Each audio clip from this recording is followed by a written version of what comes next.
Hello बच्चों, जय श्री कृष्णा। कैसे हो आप लोग? आई होप आप लोग अच्छे होंगे और मन लगा के पढ़ाई कर रहे होंगे। हम लोग क्लास 11th अकाउंट्स में लास्ट क्लास में प्रोसेस ऑफ अकाउंटिंग को समझा था। आज हम लोग बेसिस ऑफ अकाउंटिंग समझेंगे। हम लोग समझेंगे कि अकाउंट्स के में कैश बेसिस ऑफ अकाउंटिंग क्या होता है, अक्रूवल बेसिस ऑफ अकाउंटिंग क्या होता है। तो इस कॉन्सेप्ट को आज हम लोग समझने वाले हैं। बहुत ही इंटरेस्टिंग और बहुत ही प्रैक्टिकल अप्रोच में रहने वाला है आज का क्लास। तो चलो आज की क्लास को हम लोग शुरू करते हैं। चलो बच्चों, तो हम लोग बात करते हैं बेसिस ऑफ अकाउंटिंग।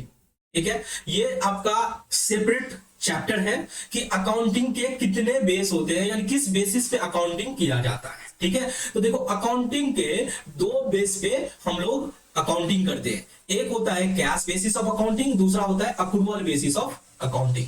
मैंने क्या बोला कि अकाउंटिंग के दो बेसिस पे अकाउंटिंग हो सकती है। एक तो होती है कैश बेसिस ऑफ अकाउंटिंग, ठीक है, एक होती है कैश और दूसरा होता है अप्रूवल। दूसरा क्या होता है? अक्रूवल। ठीक है, cash basis of accounting, cash basis of accounting और दूसरा होता है accrual basis of accounting, accrual basis of accounting. ठीक है, अब देखो सबसे पहले हम लोग चर्चा कर लेते हैं कैश बेसिस ऑफ अकाउंटिंग की। अब जैसा कि नाम से ही पता चल रहा है कि ये कैश के बेसिस पे होता है।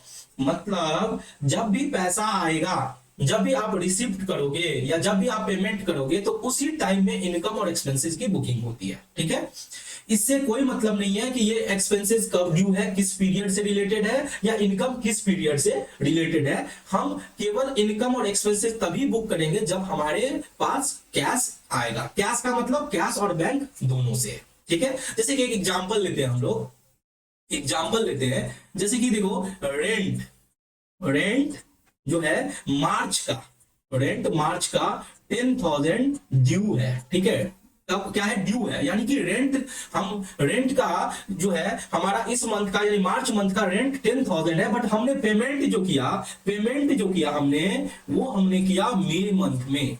पेमेंट कब किया? मई मंथ में। तो कैश बेसिस बोलता है कि हमको मार्च से कोई मतलब नहीं है, हम जब पेमेंट किए उस टाइम में, यानी एक्सपेंसेस बुक होगा मई मंथ में। एक्सपेंसेस बुक होगा किस मंथ में? मई मंथ में। ठीक है, ये कैश बेसिस ऑफ अकाउंटिंग बोलता है। ठीक है, उसी तरह से एक एग्जांपल लेते हैं। मान के चलो कि दूसरा एग्जांपल लेते हैं, ये एक एग्जांपल 1 था, दूसरा एग्जांपल मैं लेता हूं कि ऐसा हुआ कि हमने किसी को सेल किया। ठीक है, क्रेडिट सेल्स, मैं क्या बोल रहा हूं? क्रेडिट सेल्स ऑफ ₹50,000 इन अप्रैल। ठीक है, क्रेडिट सेल किया, क्रेडिट सेल ऑफ ₹50,000 इन अप्रैल। ठीक है, और रिसीव्ड किए फ्रॉम डेटर से। ये पैसा जो हमने रिसीव्ड किया, रिसीव्ड फ्रॉम डेटर, डेटर ध्यान से सुनना, इन मई। तो ये बताओ कि कैश बेसिस ऑफ अकाउंटिंग क्या बोलता है कि इनकम किस मंथ में बुक करो। सेल का जो इनकम है, इनकम जो सेल का जो इनकम है, इसको किस मंथ में बुक किया जाए? अप्रैल में बुक किया जाए या मई में? सेल तो हुआ है अप्रैल में, बट हम बुक किस, पैसा कब आया? मई में आया। तो कैश बेसिस ऑफ अकाउंटिंग बोलता है कि भूल जाओ तुम कब सेल किए, कब परचेज किए, एक्चुअल में पैसा आप कब आ रहा है, एक्चुअल में कब पेमेंट कर रहे हो। जिस मंथ में तुम एक्चुअल में पेमेंट कर रहे हो या जिस मंथ में एक्चुअल में तुम रिसीव कर रहे हो, उसी मंथ तुम एक्सपेंसेस और इनकम को बुक करोगे। तो इस केस में हमारा इनकम बुकिंग कब होगा? मई मंथ में। कब बुक करेंगे? मई मंथ में। तो ये तो था कैश बेसिस ऑफ अकाउंटिंग कि हमको इसमें केवल कैश जब आता है या कैश जब जाता है तो उस टाइम पे हमको इनकम और एक्सपेंसेस की बुकिंग करनी होती है। ठीक है, हमें इसमें अगर कोई ऐसा होता है कि कोई इनकम हमने जनरेट कर लिया बट उसकी पैसा अभी तक नहीं आई, तो हम उस इनकम को बुक नहीं करते। उसी तरह से कोई एक्सपेंसेस अकर्ड हो गया, हमने एक्सपेंसेस तो कर लिया बट उस एक्सपेंसेस की पेमेंट नहीं की। जैसे कोई स्टाफ था जो मेरे यहाँ काम किया, हम उसकी सैलरी मार्च मंथ का मई मंथ में दिए, तो मार्च में हम सैलरी की बुकिंग नहीं करेंगे, हम बुकिंग कब करेंगे? मई मंथ में सैलरी की बुकिंग करेंगे। ये बोलता है कैश बेसिस ऑफ अकाउंटिंग। ठीक है, अब बात करते हैं accrual basis of accounting. Accrual basis of accounting क्या होता है? तो देखो अक्रूवल बेसिस में हम लोग क्या करते हैं? अक्रूवल बेसिस पे करते हैं। वहां पे कैश बेसिस था, ये अक्रूवल बेसिस, मतलब पैसा कब आ रहा है, पैसा कब जा रहा है उससे मतलब नहीं है, वो किस मंथ का खर्चा है, वो किस मंथ का इनकम है, यानी जिस पीरियड का वो इनकम है उसी पीरियड में हम उसे बुक करेंगे। यानी कि उसी एग्जांपल को हम लेते हैं, ये पहला जो एग्जांपल था, ये जब अक्रूवल बेसिस में आएगा, रेंट मार्च में ड्यू हुआ, भले ही पेमेंट मई में हुआ, बट यहां पे अक्रूवल बेसिस पे एक्सपेंसेस जो माना जाएगा रेंट का, वो माना जाएगा किस मंथ में? मार्च मंथ में। क्यों माना जाएगा मार्च में? क्योंकि रेंट ड्यू हो गया था मार्च में, पेमेंट से कोई मतलब नहीं है। उसी तरह से हमने जो क्रेडिट सेल किया था, तो क्रेडिट सेल का जो इनकम होगा, क्रेडिट सेल हमने अप्रैल में किया था, तो अप्रैल में ही इनकम बुक करेंगे। हम किस मंथ में बुक करेंगे? अप्रैल में ही बुक करेंगे, क्योंकि पैसा जो हमको आया मई में आया, हमको उससे कोई लेना देना नहीं है, हम कब सेल किए। तो जो ये इसमें पीरियड ओरिएंटेड होता है कि यानी कि जिस मंथ का, जिस पीरियड का वो खर्चा है या इनकम है, उसी मंथ में बुक होता है। बट कैश बेसिस में क्या होता है कि कैश बेसिस में हम कैश बेसिस पे करते हैं। जब पैसा आता है, जब आमदनी रिसीव होता है, तब हम इनकम बुक करते हैं। जब एक्सपेंसेस हम पे करते हैं, तब बुक करते हैं। तो आई होप क्लैरिटी तो मिल गया होगा। सर हम लोग कौन सा मेथड यूज करेंगे, कौन सा बेसिस फॉलो करेंगे? कैश बेसिस फॉलो करेंगे या अक्रूवल बेसिस? तो देखो, हम लोग सबसे पहली बात मैं बता दूं कि कैश बेसिस ऑफ अकाउंटिंग जो होते हैं, छोटे छोटे बोल सकते हो कि छोटे छोटे एंटरप्राइज, छोटे छोटे व्यापारी यूज करते हैं, जिनको अकाउंटेंट रखने का फुर्सत नहीं है। ठीक है, उनके पास उतनी पैसा नहीं है, उनके पास रिसोर्सेज नहीं है, तो वो क्या करते हैं, जब कस्टमर से पैसा आता है बुक कर लेते हैं इनकम, और जब पेमेंट करते हैं तो खर्चा बुक कर लेते हैं। ठीक है, क्योंकि वो बहुत ही सिंपल अप्रोच होता है कि पैसा आओ, इनकम बुक करो, और कौन झंझट रखेगा कि कब पैसा, मतलब कब इनकम ड्यू हुआ, ठीक है, इस मंथ का है तो इसी मंथ में बुक करो, कि वो कैश ओरिएंटेड रखते हैं। ठीक है, ये बहुत सारे प्रोफेशनल लोग भी फॉलो करते हैं, जैसे डॉक्टर, इंजीनियर, चार्टर्ड अकाउंटेंट, क्योंकि उनका धंधा कैश पे चलता है। आमदनी आता है, कैश आता है, इनकम बुक करो, खर्चा करते हैं, एक्सपेंसेस करते हैं, एक्सपेंसेस बुक करो। बट ये छोटे छोटे व्यापारी के लिए। ठीक है, अब अक्रूवल बेसिस जो बड़े व्यापारी हैं या कंपनी है, उनके लिए होता है। देखो, कंपनी एक्ट 2013 बोलता है कि आपको accrual basis of accounting follow करनी होगी। यानी अगर कोई कंपनी है तो वो cash basis of accounting follow नहीं कर सकता, उसे कौन सा मेथड फॉलो करना होगा? Accrual basis. और जिसका प्रॉफिट मोटिव है, प्रॉफिट मोटिव की कोई भी बिजनेस होती है, तो उन्हें accrual basis of accounting follow करनी। ठीक है, तो हम लोग जो फॉलो करने वाले हैं वो accrual basis of accounting follow करने वाले हैं। ठीक है, तो कैश बेसिस ऑफ अकाउंटिंग में हमें, जैसे अपने टर्म सीखा था आउटस्टैंडिंग सैलरी, सैलरी आउटस्टैंडिंग आ गया, यानी कोई भी आउटस्टैंडिंग खर्चा, ये टर्म आपको नहीं देखने को मिलेगा कैश बेसिस ऑफ अकाउंटिंग में, क्योंकि आउटस्टैंडिंग का तो हम बुक ही नहीं करते, बट अक्रूवल बेसिस पे आपको देखने को मिलेगा। जैसे कोई अक्रूड इनकम होता है, हम कमा लिए बट पैसा नहीं आया, तो ये कैश बेसिस में नहीं मिलेगा, बट आपको अक्रूवल बेसिस ऑफ अकाउंटिंग में मिलेगा। आई होप आपको अंडरस्टैंडिंग हो गई होगी। ठीक है, अब हम लोग आगे बात करते हैं कि कैश बेसिस ऑफ अकाउंटिंग और अक्रूवल बेसिस ऑफ अकाउंटिंग में क्या डिफरेंस है। देखो, ये टॉपिक बहुत ही इंपॉर्टेंट है, एग्जाम में भी आ सकते हैं, और ये बहुत सारे आपके प्रैक्टिकल क्वेश्चन में भी काम आने वाले हैं। ठीक है, इसको अच्छे से आप लोग ध्यान से समझना। ठीक है, चलो बच्चों, अब हम लोग कैश बेसिस ऑफ अकाउंटिंग और अक्रूवल बेसिस ऑफ अकाउंटिंग के बीच के लिंकेज को समझते हैं। ठीक है, तो सबसे पहला हम लोग रिकॉर्डिंग कैसे करते हैं। सबसे पहले हमको ये देखना है कि रिकॉर्डिंग कैसे करते हैं ट्रांजेक्शन्स को, रिकॉर्डिंग ऑफ ट्रांजेक्शन। मैंने क्या बोला? सबसे पहले ये देखना है कि रिकॉर्डिंग कैसे करते हैं, recording of transactions, recording of transactions. ठीक है, बिजनेस ट्रांजेक्शन्स की रिकॉर्डिंग कैसे करते हैं। ठीक है, तो देखो, कैश बेसिस ऑफ अकाउंटिंग में केवल कैश के बेसिस पे जो ट्रांजेक्शन्स होते हैं, केवल उसी को रिकॉर्ड किया जाता है, यानी ओनली कैश ट्रांजेक्शन्स को रिकॉर्ड किया जाता है। Record only cash transactions, only cash transaction. जो नगदी लेन देन होता है, जो नगद में लेन देन होता है, केवल हम उसी को रिकॉर्ड करते हैं। और नगद बोले तो सर, नगद का मतलब सर कैश और बैंक दोनों से। ठीक है, तो अगर नगदी लेन देन होता है, केवल उसी को रिकॉर्ड करते हैं। क्रेडिट वाले नेचर के लेन देन की recording cash basis of accounting में नहीं होती है। अब बात करते हैं sir accrual basis of accounting. तो देखो, अक्रूवल बेसिस में हम cash as well as credit transaction दोनों को रिकॉर्ड करते हैं। मैंने क्या बोला? रिकॉर्ड करते हैं यहाँ पे cash as well as credit transaction, cash as well as credit transactions. यहाँ पे क्या हो रहा है कि कैश के साथ साथ हम लोग क्रेडिट ट्रांजेक्शंस की भी रिकॉर्डिंग कर रहे हैं, नगद के साथ साथ हम लोग उधार लेन देन भी रिकॉर्ड करते हैं। ठीक है, मैं यहाँ पे क्या लिख रहा हूं? नगद और उधार, नगद और उधार दोनों लेन देन की रिकॉर्डिंग यहाँ पे होती है। ठीक है, अक्रूवल बेसिस में नगद और उधार दोनों लेन देन की रिकॉर्डिंग होती है।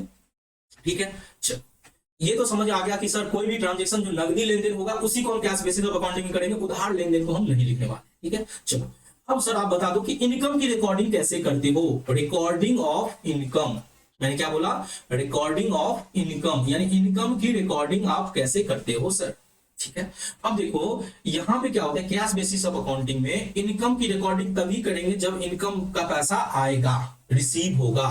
ठीक है, तो मैं क्या बोलूंगा? Only those income are recorded which are received in cash, only those income, only those income are recorded, only those income are recorded which are received in cash, which are received in cash. मैंने क्या बोला कि जो cash में receive करते हैं, जो receive करते हैं कैश में, केवल उसी इनकम को हम रिकॉर्ड करेंगे कैश बेसिस ऑफ अकाउंटिंग में। यानी जो नगद में पैसा आ रहा है वही हमारा इनकम होगा कैश बेसिस ऑफ अकाउंटिंग में। बट सर यहाँ पे क्या होता है कि सर अक्रूवल बेसिस में क्या करते हो, तो यहाँ अक्रूवल बेसिस पे हम ऑल इनकम, चाहे पैसा आए या ना आए, सभी को रिकॉर्ड करते हैं। All income are recorded, all income are recorded, all incomes are recorded, ठीक है। whether cash is received or not, whether cash is received or not, ठीक है।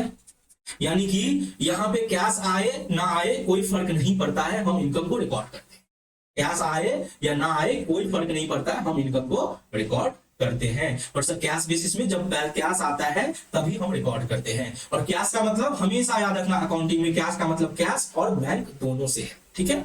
चल सर अब बताओ आगे कि इनकम में अक्रूवल इनकम का भी कॉन्सेप्ट होता है। अक्रूवल इनकम का मतलब हुआ कमा लिए, ठीक है, बट कमा लिए बट पैसा अभी तक नहीं आया है, तो वो अक्रूवल बेसिस में होता है, कैश बेसिस में नहीं होता है। तो ये भी आप यहाँ पे लिख सकते हो, ठीक है। सेकंड पॉइंट इसी में रिकॉर्डिंग ऑफ इनकम में ही कि accrual income, accrual income, accrual income क्या होता है ये भी समझ लो। अक्रूवल इनकम वो इनकम होता है जो कमा लिए बट पैसा नहीं आया है, इसे हम बोलते हैं अक्रूवल इनकम। और एक होता है एडवांस इनकम, जो एडवांस में पैसा आ गया, income received in advance. Accrual income and income received in advance, received in advance, ये कैश बेसिस का पार्ट नहीं होता है, are not part of accounting, are not part of accounting.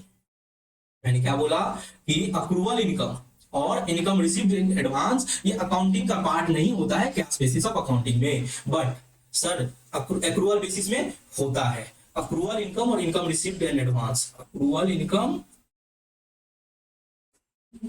And income received in advance, income received in advance,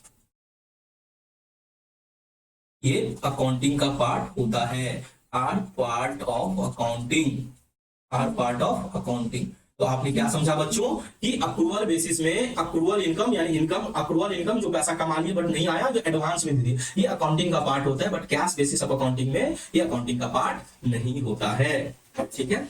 चलो अब बात कर लेते हैं खर्चे की, रिकॉर्डिंग ऑफ एक्सपेंसेस। एक्सपेंसेस की रिकॉर्डिंग कैसे करते हैं, तो सर जिस तरह से कैश रिसीव होता था तो हम इनकम बुक कर लेते थे, एक्सपेंसेस में भी जब कैश पेमेंट कर देंगे तो हम बुक कर लेंगे, ठीक है। तो हमने क्या बोला कि only those expenses are recorded, only those expenses are recorded, only those expenses are recorded which have been paid in cash, जिसे हम कैश में पे किए हैं, which have been paid in cash, जिसे हम नगद में पे किए हैं, केवल उसी को खर्चा के रूप में बुक करेंगे, ठीक है।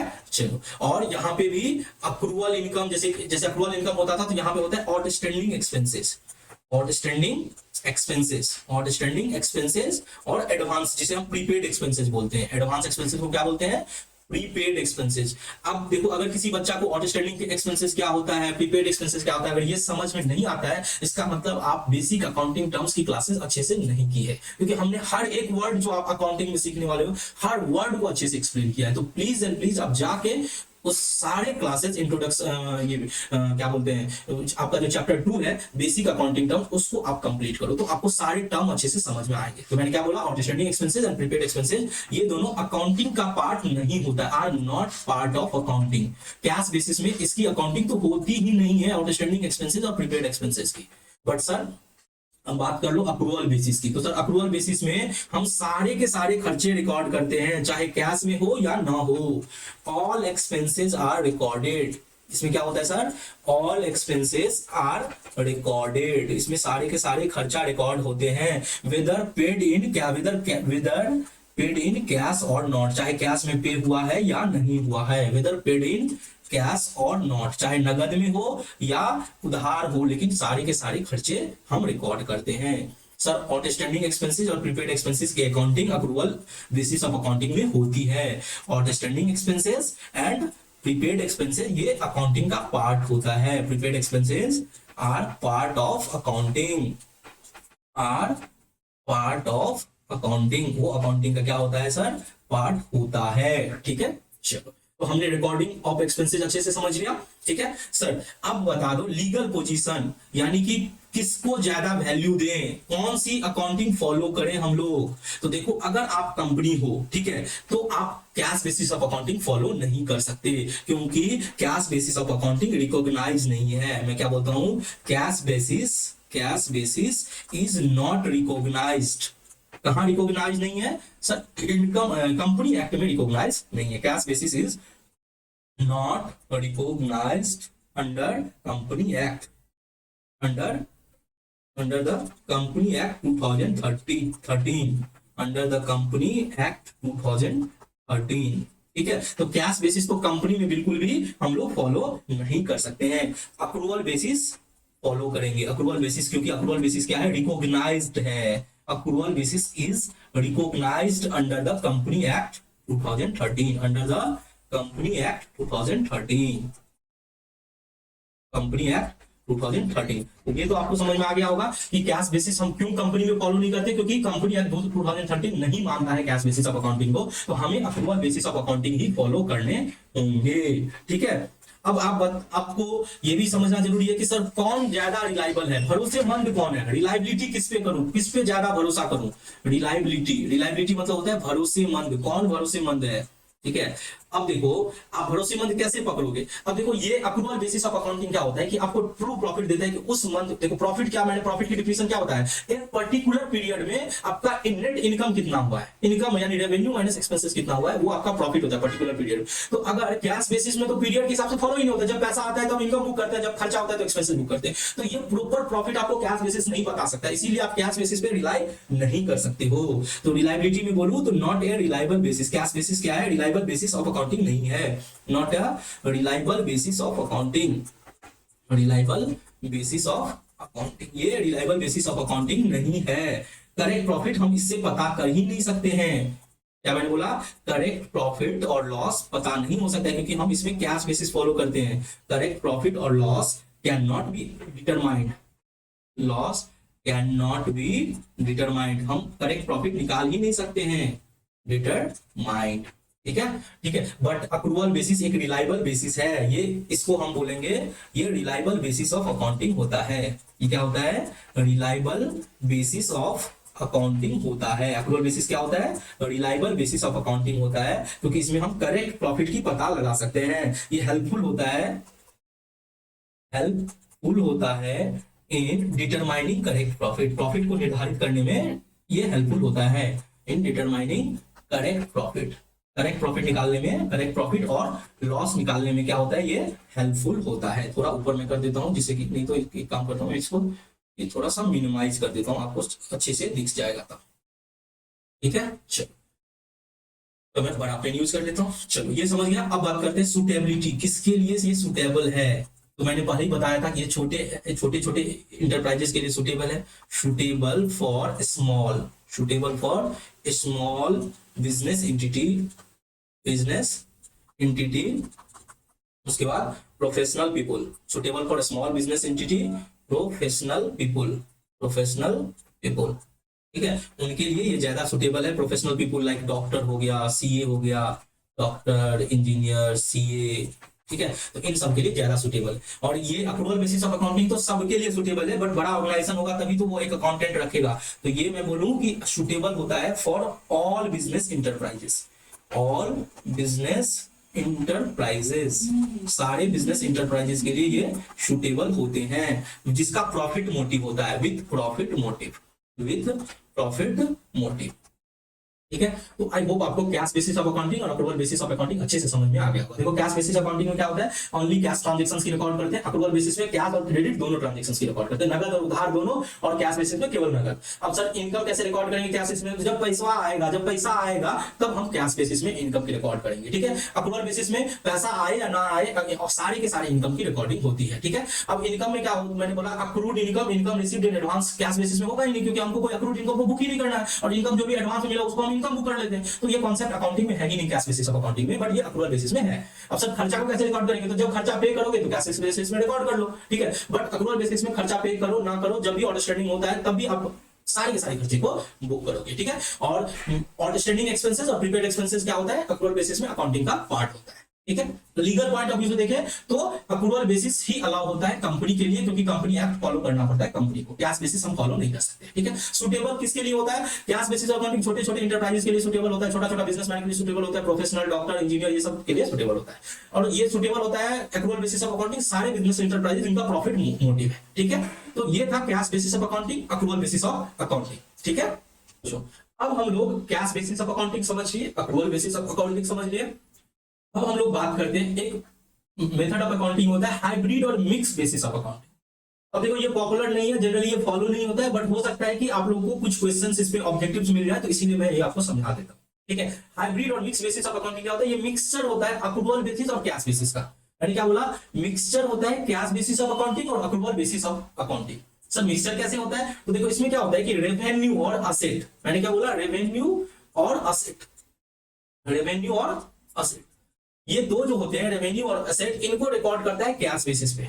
इसको क्या होता है, रिकॉर्डेड ऑन कैश बेसिस, इसे रिकॉर्ड करता है। कोई भी इनकम को बुक करना है और एसेट को बुक करना है तो हम कैश बेसिस पे बुक करेंगे, क्योंकि हम मान के चलते हैं कि पैसा हम इनकम तभी मेरे को बुक करना है, हम रिस्क नहीं लेना चाहते। ठीक है, हम इनकम जब तभी रिसीव करेंगे जब बुक करेंगे जब पैसा आएगा। बट क्या होता है कि यहाँ पे रेवेन्यू और एसेट्स में तो हम कंजर्वेटिव मेथड फॉलो कर रहे हैं कि पैसा आएगा तभी बुक करेंगे, बट एक्सपेंसेस में ना, एक्सपेंसेस और लाइबिलिटीज को हम देखते हैं कि देखो हम इसको बुक कर लेंगे, क्योंकि फ्यूचर में भी अगर कोई लाइबिलिटीज आता है, भले अभी पे ना करना पड़े, फ्यूचर में भी पे करना पड़े, तो हम सतर्क रहेंगे पहले से। ठीक है, तो उस केसेस में ठीक है, इसे हम क्या करते हैं, अक्रूवल बेसिस पे बुक करते हैं, रिकॉर्ड करते हैं ऑन अक्रूवल बेसिस पे, रिकॉर्ड करते हैं ऑन अक्रूवल बेसिस पे। ठीक है, चलो तो हमने समझ लिया कि हाइब्रिड मॉडल क्या होता है, कैश बेसिस और अक्रूवल बेसिस का ही कॉन्सेप्ट होता है, दोनों को मिला के हाइब्रिड मेथड बनता है कि रेवेन्यू और एसेट को कैश बेसिस पे बुक कर लो और एक्सपेंस और लायबिलिटीज को अक्रूवल बेसिस पे। ये जनरली फॉलो नहीं होता है प्रैक्टिकल लाइफ में। ठीक है, तो चलो हम लोग समझ लिया कैश बेसिस ऑफ अकाउंटिंग क्या होता है, अक्रूवल बेसिस ऑफ अकाउंटिंग क्या होता है, हाइब्रिड और मिक्स बेसिस ऑफ अकाउंटिंग क्या होता है। ठीक है, चलो तो हम लोगों का इस चैप्टर में सारा थ्योरेटिकल कॉन्सेप्ट खत्म हो जाता है। हम लोग नेक्स्ट क्लास में इस पे एक दो एग्जांपल्स वगैरह करके इसका सारा थ्योरेटिकल कॉन्सेप्ट को प्रैक्टिकल कॉन्सेप्ट से लिंक करके इस चैप्टर को खत्म कर देंगे, यानी नेक्स्ट क्लासेस में आपका ये चैप्टर खत्म हो जाएगा, बेसिस ऑफ अकाउंटिंग। ठीक है, चलो तो फिर मिलते हैं नेक्स्ट क्लास में, तब तक के लिए जय हिंद। आप लोग मन लगा के ऐसे ही पढ़ते रहना। ठीक है, और अगर कुछ भी हमसे बातचीत करना हो तो आप हमसे बात कर सकते हो, हमसे क्वेरी पूछ सकते हो। ठीक है, कुछ इंप्रूवमेंट के लिए अगर आपको कुछ सजेशन देना है तो वो भी आप कमेंट्स में दे सकते हो।